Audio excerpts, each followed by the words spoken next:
بزرگوں کو مانو بھی، بزرگوں کی مانو بھی۔ ہم کہتے ہیں ائمہ کو مانو بھی، ائمہ کی مانو بھی، لیکن ان کی وہ بات مانو جو رب کے قرآن میں ہو، محمد الرسول اللہ صلی اللہ علیہ وسلم کی حدیث میں ہو، بس۔ کیا یہ بات غلط ہے؟ کیا یہ بات غلط ہے؟ ہم اگر یہ کہیں نہ میرے باپ کی چلے گی، نہ میرے استاد کی چلے گی، نہ میرے خاندان کی چلے گی، نہ میری برادری کی چلے گی، چلے گی تو رب کے قرآن کی چلے گی، محمد رسول اللہ صلی اللہ علیہ وسلم کے فرمان کی چلے گی، تو میرے بھائیو اس بات میں اختلاف کیا ہے؟ اس میں جھگڑا کیا ہے؟ اس میں رولے والی بات کیا ہے؟ اس میں یہ کیا ہے کہ وہ غلط ہے وہ صحیح ہے، اس کی بات غلط ہے اس کی بات صحیح ہے؟ میرے بھائیو اس میں جھگڑنے والی کیا بات ہے؟ آپ آئیے، آپ ان دلائل کا موازنہ کیجیے۔ نمبر 1،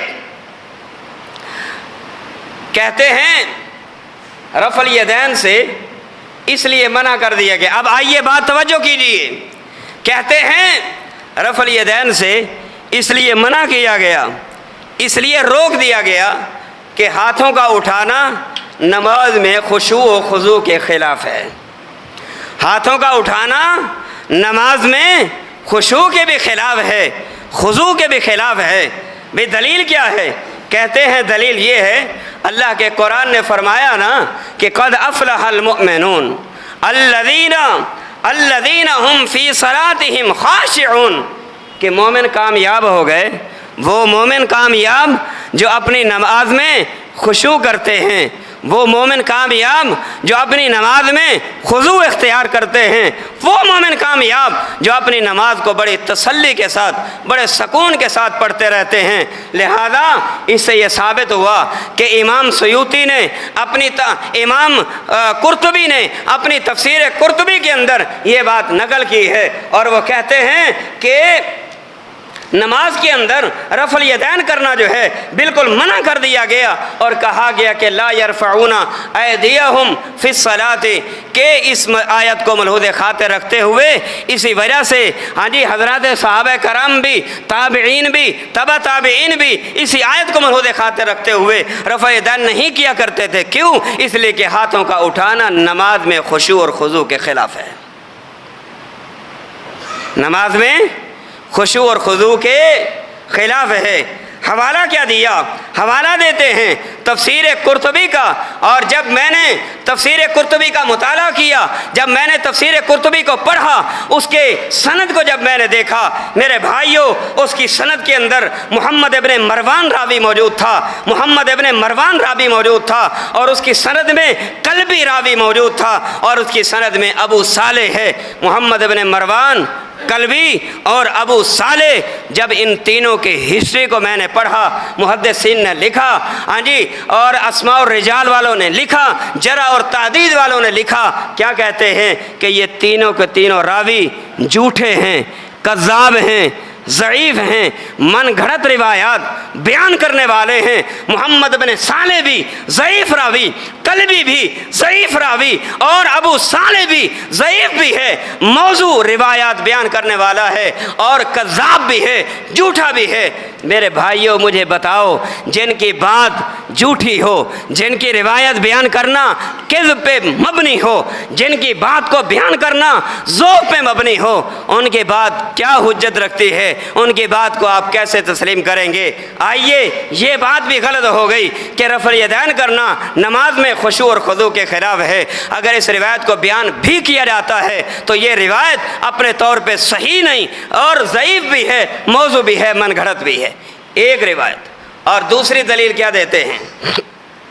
دوسری دلیل دیتے ہیں کہ رفع الیدین سے اس لیے منع کیا گیا کہ سب سے پہلے لوگ جب مسجد میں نماز کے لیے آتے تھے اپنے بغلوں میں بت لے کے آیا کرتے تھے۔ آپ نے بھی سنا ہوگا، آپ نے بھی سنا ہوگا، بغلوں میں بت لے کے آیا کرتے تھے۔ توجہ کیجئے، بغل میں بت لایا کرتے تھے، اور بعد میں ان کو منع کر دیا گیا کہ جب لوگوں کا مائنڈ واش ہو گیا، جب لوگوں کا ذہن بالکل صاف ستھرا ہو گیا، اس کے بعد ان کو منع کر دیا گیا کہ پہلے بت لانے کی وجہ سے اجازت تھی، اب اس سے منع کر دیا گیا ہے۔ لوگوں کو اس لیے بھی منع کیا گیا کہ لوگ بغلوں میں بت چھپا کر لاتے تھے، اس لیے انہیں نماز میں رفع یدین کرنے کا حکم دیا گیا تاکہ ان کے بت گر جائیں۔ لہذا جب بت گر گئے، مزاج ختم ہو گیا، اس کے بعد کہا جی اب رفع یدین تم نے نہیں کرنا، اب تم نے رفع یدین نہیں کرنا۔ اب آئیے امام سیوطی کی طرف منسوب کتاب، میں نے کیوں کہا امام سیوطی رحمہ اللہ کی طرف منسوب کتاب؟ یہ اس لیے کہا کہ جس کتاب کا حوالہ دینے لگا ہوں لوگوں نے خام خواہ اس کتاب کی نسبت امام سیوطی رحمۃ اللہ علیہ کی طرف کر دی ہے، جبکہ جس کتاب کا حوالہ دیا گیا اس کتاب کا نام الکنز المدفون، الکنز المدفون کہتے ہیں، امام سیوطی کی کتاب ہے۔ لیکن میرے بھائیوں یاد رکھیے، امام سیوطی کی یہ تصنیف نہیں، امام سیوطی کی یہ تالیف نہیں، یہ لوگوں نے غلط ان کی طرف نسبت کر دی ہے، جبکہ پتہ نہیں انہوں نے نہیں لکھی، کس نے لکھی ہے اس کا کوئی حوالہ نہیں، لیکن یاروں نے غلط ان کی طرف نسبت کرتے ہوئے کہہ دیا کہ امام سیوطی کی یہ کتاب ہے الکنز المدفون۔ اور اس کی عبارت نقل کرتے ہوئے کیا کہتے ہیں؟ لِأَنَّ الْكَافَرَةَ، توجہ، لِأَنَّ الْكَافَرَةَ كَانَتْ اِذَا صَلَّتْ حملت اصنامها اور تحت آبائها، کہتے ہیں کہ لوگوں جب کافر مسجد میں دور نبوی میں نماز پڑھنے کے لیے آیا کرتے تھے تو وہ کفار اپنے بغلوں میں بت لے کر آیا کرتے تھے، وہ کفار اپنے بغل میں بت لے کے آیا کرتے تھے۔ فشرع رفع الیدین، اور جب یہ کفار اپنے بغل میں بت لے کے آیا کرتے تھے، فشرع رفع الیدین، پس رفع الیدین کو مشروع قرار دے دیا گیا۔ میرا سوال ہے وہ کون سے کافر تھے، وہ کون سے کافر تھے جو نماز پڑھنے کے لیے دور نبوی میں یارو آیا کرتے تھے؟ ذرا مجھے بتاؤ تو صحیح، کسی ایک کافر کا نام ذکر کرو تو صحیح، وہ کون سے کافر تھے جو دور نبوی میں نماز پڑھنے کے لیے آیا کرتے تھے؟ یاد رکھیے، اگر وہ نماز پڑھنے آیا ہے تو وہ کافر نہیں، کافر ہے تو اس کا نماز پڑھنے کے ساتھ کیا تعلق ہے؟ آئی بات سمجھ؟ کہتے ہیں کافر بغل میں بت لے کے آیا کرتے تھے، بغل میں بت لے کے آیا کرتے تھے۔ میں آپ سے پوچھتا ہوں کون سے کافر تھے؟ کن کا آپ نے ذکر کیا؟ جبکہ نبی صلی اللہ علیہ وسلم نے کیا فرمایا؟ بین العبد و بین الکفر ترک الصلاۃ، مسلمان کے درمیان اور کافر کے درمیان جو بارڈر ہے، جو فرق کرنے والی چیز ہے، جو الگ تھلگ کر دینے والی چیز ہے، وہ نماز ہے۔ مسلمان جو ہے وہ نماز پڑھتا ہے، کافر جو ہے وہ نماز نہیں پڑھتا۔ یار کہتے ہیں جب کافر دور نبوی میں نماز کے لیے آیا کرتے تھے تو وہ اپنے بغل میں بت لے کے آیا کرتے تھے۔ میرے بھائیوں، اگر میں اس کی مزید وضاحت میں چلا جاؤں بات کہاں سے کہاں تک چلی جائے گی۔ کافر بت بغل میں لے کے آیا کرتے تھے، وہ کافر کے لیے نماز کے ساتھ کیا تعلق؟ وہ نماز کیوں پڑھیں؟ اگر مسلمان ہے وہ نماز کا پابند ہوگا، مسلمان ہے وہ بغل میں بت کیسے لے کے آئے گا جب اس نے اپنی زبان سے یہ کہہ دیا کہ لا الہ الا اللہ محمد الرسول اللہ۔ بتوں کا انکار کیا تو لا الہ الا اللہ پڑھا، کلمہ کا اقرار کیا تو لا الہ الا اللہ پڑھا، نا مسلمان ہوئے۔ میرے بھائیوں، یہ دلیل بھی دیتے ہیں کہ بت بغل میں لیا کرتے تھے، اس وجہ سے پہلے مشروع تھا، بعد میں منسوخ کر دیا گیا۔ یہ بغلوں میں بت لے کر آنا، اس بات کی بھی میرے بھائیوں کوئی حقیقت نہیں، کوئی حقیقت نہیں۔ یہ دوسری دلیل۔ اور تیسری دلیل کیا دیتے ہیں؟ کہتے ہیں جی رفع الیدین منسوخ ہے۔ دلیل کیا ہے؟ کہتے ہیں آپ نے اٹھایا نہیں صحیح مسلم کو، پہلی جلد ہے، کتاب الصلاۃ ہے، اور کتاب الصلاۃ کے اندر سیدنا جابر ابن سامورہ رضی اللہ تعالی عنہ صحابی رسول ہیں، وہ خود بیان کرتے ہیں کہ پیارے پیغمبر علیہ الصلاۃ والسلام ایک دفعہ مسجد میں تشریف لائے اور آپ نے نماز پڑھائی۔ نماز کے بعد جب فارغ ہوئے آپ نے فرمایا، ہاں جی آپ نے فرمایا کیا ہو گیا ہے تمہیں؟ رافعی ایدیکم کانہا اذناب خیل شمس، کیا ہو گیا تمہیں؟ تم اپنے ہاتھوں کو اس طرح اٹھاتے ہو جس طرح کے شریر گھوڑوں کی دمیں ہوتی ہیں، گھوڑوں کی دمیں۔ اسکنوا فی الصلاۃ، آئندہ ہاتھ نہیں اٹھانے، نماز میں سکون اختیار کرو، نماز میں ہاتھ نہیں اٹھانے۔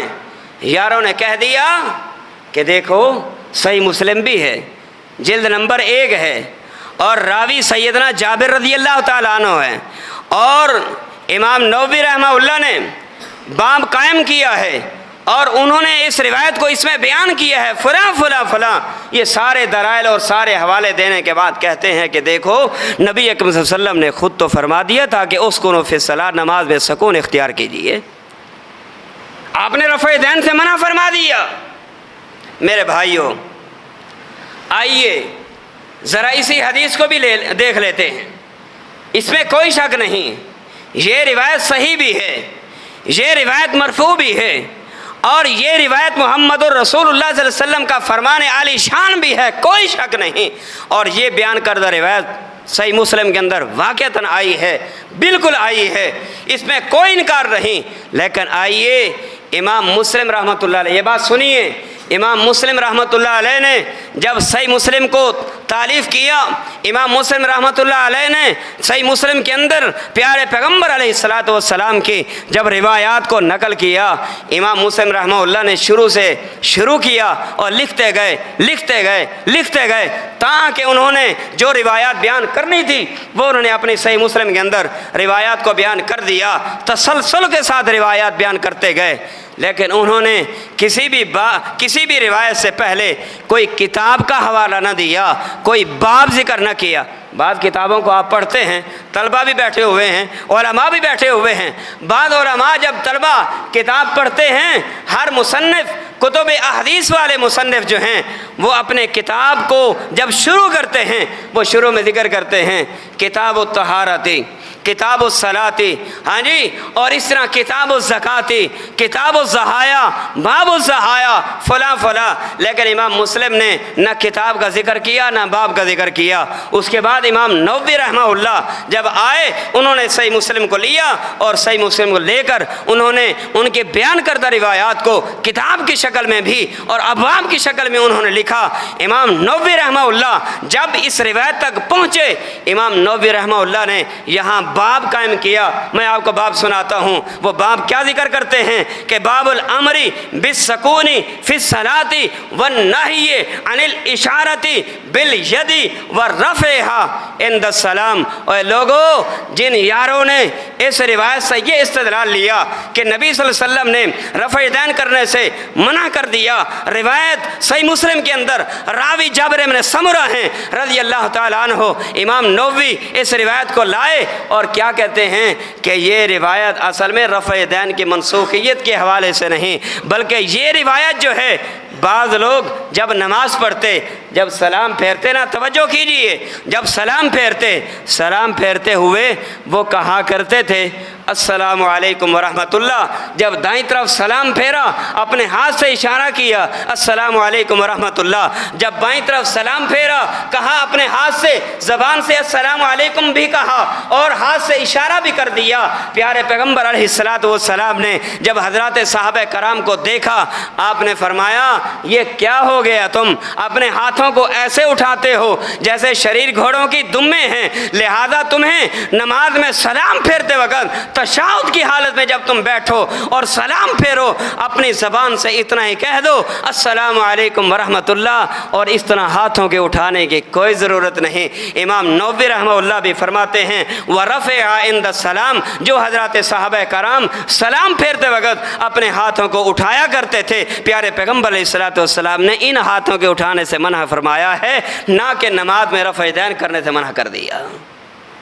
اب دیکھیے عام سادہ لو مزاج جب صحیح مسلم کا نام سنیں گے اور پھر سیدنا جابر رضی اللہ تعالیٰ عنہ کی روایت کا حوالہ جب سنیں گے اور کہیں گے امام مسلم نے صحیح مسلم کے اندر روایت بیان کی ہے، عام لوگ یہ سمجھ کر عمل کرنا شروع کر دیں گے کہ یارو اس نے تو حدیث کا حوالہ بھی دیا، باب نمبر بھی بتا دیا، کتاب نمبر بھی بتا دیا، صفحہ نمبر بھی بتا دیا اور راوی کا حوالہ بھی دے دیا، اس کی بات کہاں غلط ہو سکتی ہے؟ میرے بھائیوں، یہ صرف مولویان کرام نے عوام الناس کو دھوکہ دینے کے لیے اور اپنا پیٹ پالنے کے لیے پیارے پیغمبر علیہ الصلوۃ والسلام کی صحیح روایات کا مفہوم بگاڑنے کی کوشش کی ہے اور عوام الناس کو گمراہ کرنے کی کوشش کی ہے۔ میرے بھائیوں، یہ اتنی بڑی بات ایسے نہیں کہہ رہا، جذبات میں نہیں، جوش میں نہیں، ہاں جی میں ہوش میں کھڑا یہ بات آپ کے سامنے اللہ کی قسم درد دل رکھتے ہوئے یہ کہہ رہا ہوں، خدا را اپنی نمازوں کی اصلاح کیجیے، اپنی نمازوں کی اصلاح کیجیے اور اپنی نمازوں کی اصلاح کرتے ہوئے وہ نماز کا طریقہ اختیار کیجیے جو نماز محمد الرسول اللہ صلی اللہ علیہ وسلم کی ہے۔ آئیے امام نووی رحمہ اللہ نے صحیح مسلم میں جب اس روایت کو ذکر کیا، تشہد کے بارے میں اس روایت کو ذکر کیا، جس سے یاروں نے یہ سمجھا کہ رفع دین سے منع کر دیا گیا، اور جب یہ روایت سنن نسائی کے اندر آتی ہے، باب یہ ہے باب السلامی بالعید فی الصلاۃ، وہ بھی تشہد کے حوالے سے اس روایت کو لاتے ہیں، اور اس کے بعد جب امام ابو داؤد رحمہ اللہ اس روایت کو لائے وہ بھی باب قائم کرتے ہیں باب فی السلامی، یہ روایت سلام کے بارے میں ہے، یہ روایت جابر ابن سمرہ رضی اللہ تعالیٰ عنہ والی روایت جو ہے رفع دین کی منع کرنے کے بارے میں نہیں۔ اور جب یہ روایت جو ہے امام طحاوی نے ذکر کی وہ بھی باب السلام میں لائے، اور جب یہی روایت مسند احمد میں آئی امام احمد بن حنبل رحمہ اللہ نے بھی جو ہے یہاں جی باب السلام کے اندر ذکر کیا ہے۔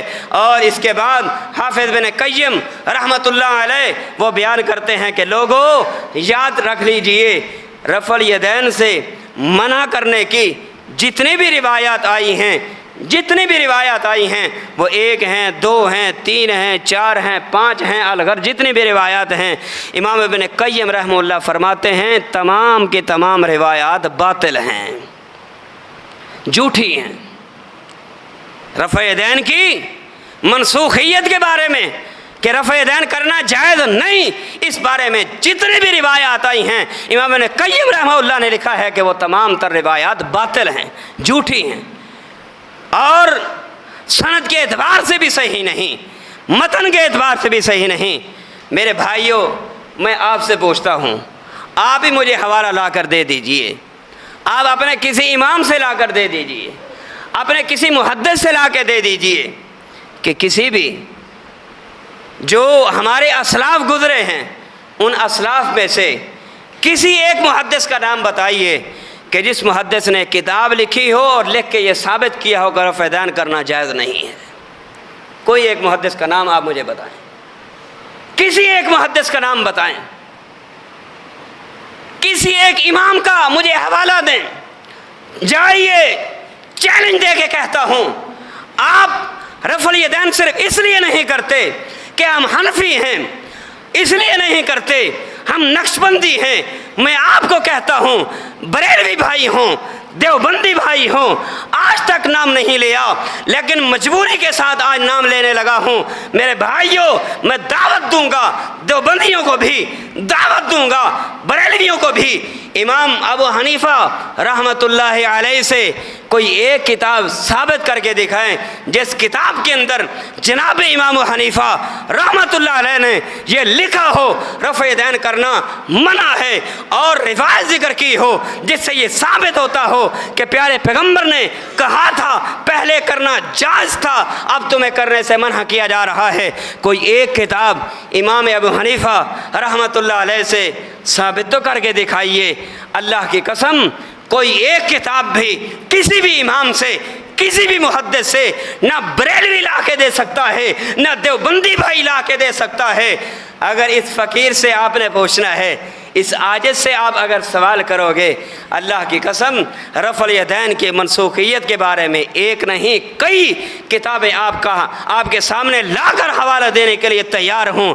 امام بخاری کی جز رفع الیدین تو اٹھائیے نا، امام بخاری کی جز رفع الیدین تو اٹھائیے نا، وہ امام بخاری جو حدیث نقل کرنے سے پہلے استخارہ کرتے تھے، حدیث لکھنے سے پہلے 2 رکعت نفل پڑھا کرتے تھے، اس کے بعد محمد الرسول اللہ صلی اللہ علیہ وسلم کی روایات کو نقل کیا کرتے تھے اور اپنی کتاب میں درج کیا کرتے تھے، وہ امام بخاری ہیں جنہوں نے سینکڑوں روایات اپنی کتاب میں جز رفع الیدین میں میرے پاس موجود ہے۔ آئیے فقیر سے حوالہ لیجئے، کتاب دکھاؤں گا، حوالہ دکھاؤں گا، سند بھی صحیح ہوگی، متن بھی صحیح ہوگا، راوی بھی صحیح ہوں گے، حوالہ بھی صحیح ہوگا، فرمان محمد الرسول اللہ صلی اللہ علیہ وسلم کا ہوگا۔ اللہ کی قسم حوالہ دکھانے کے لیے تیار ہوں، آپ اٹھائیے جز رفع الیدین کا خود مطالعہ کیجئے، خود مطالعہ کیجئے۔ اگر آپ میں سے کوئی ساتھی بھی کتاب خریدنے کی ہمت نہیں رکھتا، میں کتاب خرید کر دینے کے لیے تیار ہوں، اپنی جیب سے پیسے لگا کے آپ کی اصلاح کے لیے کتاب جو رفع الیدین لے کر دینے کے لیے تیار ہوں۔ خدا را آپ آئیے، خدا را آپ کتاب اٹھائیے، خدا را آپ خود پڑھیے۔ اللہ کی قسم اٹھا کے کہتا ہوں، جب جز رفع الیدین کا آپ خود مطالعہ کرو گے، آپ کو پتہ چلے گا کہ رفع الیدین کرنا محمد رسول اللہ صلی اللہ علیہ وسلم کی ہمیشہ کی سنت ہے۔ عبداللہ ابن عمر رضی اللہ تعالی عنہما فرمایا کرتے تھے کہ لوگوں، پیارے پیغمبر علیہ الصلوۃ والسلام نے جب زندہ تھے رفع الیدین کیا اور اس وقت تک رفع الیدین کرتے رہے حتیٰ لقی اللہ، حتیٰ کہ آپ کو موت آ گئی اور آپ دنیا سے اللہ کے ہاں چلے گئے۔ سنن بہقی کو اٹھائیے۔ ابوبکر صدیق رضی اللہ تعالی عنہ نے اس سے پہلے سند ذکر کی، راوی نے کہا میں نے رفع الیدین کیا، فلاں کو کرتے ہوئے میں نے دیکھا، میں نے سوال کیا آپ رفع الیدین کیوں کرتے ہیں؟ میں نے دیکھا ہے آپ ہاتھ رفع الیدین نماز شروع کرتے ہوئے ہاتھ اٹھاتے ہیں، رکوع میں جاتے ہوئے، رکوع سے اٹھتے ہوئے رفع الیدین کرتے ہیں۔ محمد بن فضل کہتے ہیں میں نے نماز پڑھی ابو النعمان کے پیچھے، انہوں نے ان مواقع پہ رفع الیدین کیا، میں نے پوچھا آپ نے رفع الیدین کیوں کیا؟ کہتے ہیں میں نے نماز پڑھی حماد بن زید کے پیچھے، حماد سے میں نے پوچھا یہ رفع الیدین کیوں کیا؟ حماد بن زید کہتے ہیں میں نے نماز پڑھی ابو ایوب سختیانی رحمۃ اللہ علیہ کے پیچھے، انہوں نے ایسے کیا، میں نے پوچھا آپ نے یہ کیوں کیا؟ وہ کہنے لگے میں نے دیکھا عطا ابن ابی رباح رحمہ اللہ کو، انہوں نے رفع الیدین کیا، میں نے پوچھا عطا ابن ابی رباح سے آپ نے کیوں کیا؟ وہ کہتے ہیں میں نے نماز پڑھی عبداللہ ابن زبیر رضی اللہ تعالیٰ عنہ کے پیچھے، انہوں نے رفع الیدین کیا، میں نے ان سے پوچھا آپ نے کیوں کیا؟ وہ کہنے لگے میں نے نماز پڑھی عبداللہ ابن زبیر رضی اللہ تعالیٰ عنہ کے پیچھے، انہوں نے رفع الیدین کیا، میں نے عبداللہ ابن زبیر سے سوال کیا کہ عبداللہ آپ نے رفع الیدین کیوں کیا؟ عبداللہ ابن زبیر رضی اللہ تعالیٰ عنہ فرمانے لگے لوگوں میں نے نماز پڑھی سیدنا ابوبکر صدیق رضی اللہ تعالیٰ عنہ کے پیچھے، سیدنا ابوبکر صدیق نے نماز شروع کرتے ہوئے، رکوع میں جاتے ہوئے، رکوع سے اٹھتے ہوئے رفع الیدین کیا، انہوں نے پوچھا آپ نے کیوں کیا ہے؟ ابوبکر صدیق رضی اللہ تعالیٰ عنہ کہنے لگے لوگوں میں نے رفع الیدین اس لیے کیا فکان یرفع یدیہ، اور وہ کہتے ہیں صلیت خلف رسول اللہ صلی اللہ علیہ وسلم، میں نے ابوبکر صدیق کہتے ہیں کہ لوگوں میں نے محمد الرسول اللہ صلی اللہ علیہ وسلم کے پیچھے نماز پڑھی اس وقت جب آپ حیات تھے، اور یہ روایت بعد میں بیان کی جا رہی ہے جب محمد الرسول اللہ صلی اللہ علیہ وسلم اس دنیا سے اٹھا جا چکے تھے، اس دنیا سے وفات پا چکے تھے، اور فرماتے ہیں ابوبکر صدیق رضی اللہ تعالی عنہ میں نے محمد الرسول اللہ صلی اللہ علیہ وسلم کے پیچھے نماز پڑھی، آپ کیا کرتے تھے؟ فکان یرفع یدیہ اذا افتتح الصلاۃ واذا رکع واذا رفع رأسہ من الرکوع۔ سنن بہقی ہے، جلد نمبر 2 ہے، صفحہ 387 ہے، 387 یہ صفحہ نمبر ہے، جلد نمبر 2 ہے، سنن بہقی ہے، جامعۃ الاحسان کی وسیع لائبریری کے اندر یہ کتاب موجود ہے، آپ اٹھائیے، آپ جائیے اس لائبریری سے کتاب کو اٹھائیے، جلد نمبر 2 ہے، صفحہ 387 ہے۔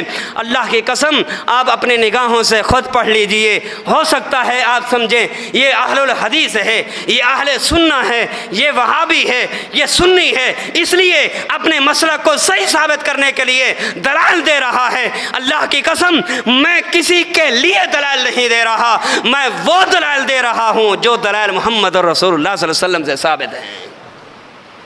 آپ آئیے، آپ خود دیکھیے، آپ خود کتاب اٹھائیے، جز رفع الیدین کا مطالعہ کیجئے، سنن بہقی کا مطالعہ کیجئے، سنن بہقی ہے، جلد نمبر 2 ہے، کتاب الصلاۃ ہے، 387 حدیث کا نمبر ہے، صفحہ نمبر ہے، آپ اٹھائیے، اللہ کی قسم آپ کو خود ملے گا۔ ابوبکر صدیق نے فرمایا میں نے محمد رسول اللہ صلی اللہ علیہ وسلم کے پیچھے نماز پڑھی تھی، انہوں نے رفع الیدین کیا ہے۔ اللہ سے دعا ہے اللہ ہم سب کو سمجھنے کی توفیق عطا فرمائے۔